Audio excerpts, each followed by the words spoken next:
Abiso lang po sa mga mamamasyal ngayong weekend. Magsasagawa ng road reblocking and repairs ang Department of Public Works and Highways o DPWH sa ilang bahagi ng Quezon City.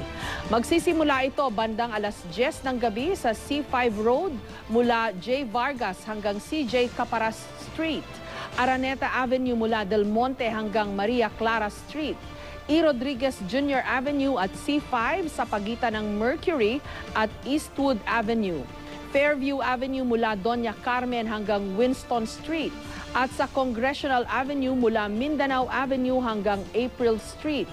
Tatagal ang road repairs hanggang sa Lunes bandang alas 5 ng umaga.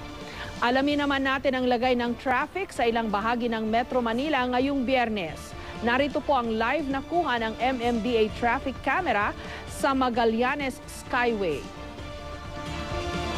Ang outermost left lane ay yun pong papuntang Alabang. Yung nasa left lane naman, southbound to Taft Avenue. Yung mga nasa right po ng inyong screen, yung right lanes, northbound going to Pasig at Quezon City. Katuwang naman ang Waze, mas lumawak pa ang paghahatid natin ng serbisyo publiko sa ating mga motorista. Ang Waze ay isang high-tech mobile application o app na nagbibigay ng real-time update kaugnay ng daloy ng trapiko base sa report ng mga Wazer na nasa kalsada. Silipin natin ang daloy ng trapiko ngayon sa North Avenue. Ito po.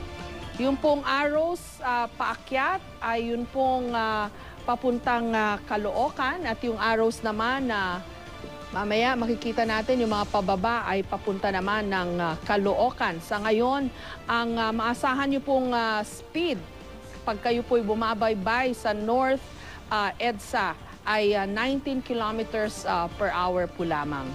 Medyo mabagal pero hindi gaanong mabagal.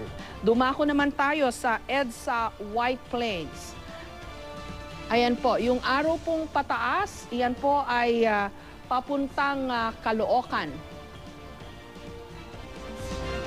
At ang speed po ngayon sa kasalukuyan, according to our Wazers o yung mga kasama nating kumakalap ng traffic updates real time, ay 14 kilometers per hour. Ganun din po. Mabagal pero hindi gaanong mabagal. So, I think okay yan for this time of the week. Ito po ang latest mula sa GMA Roadwatch. Magplano para sigurado. I am ready, serbisyong totoo ng GMA News.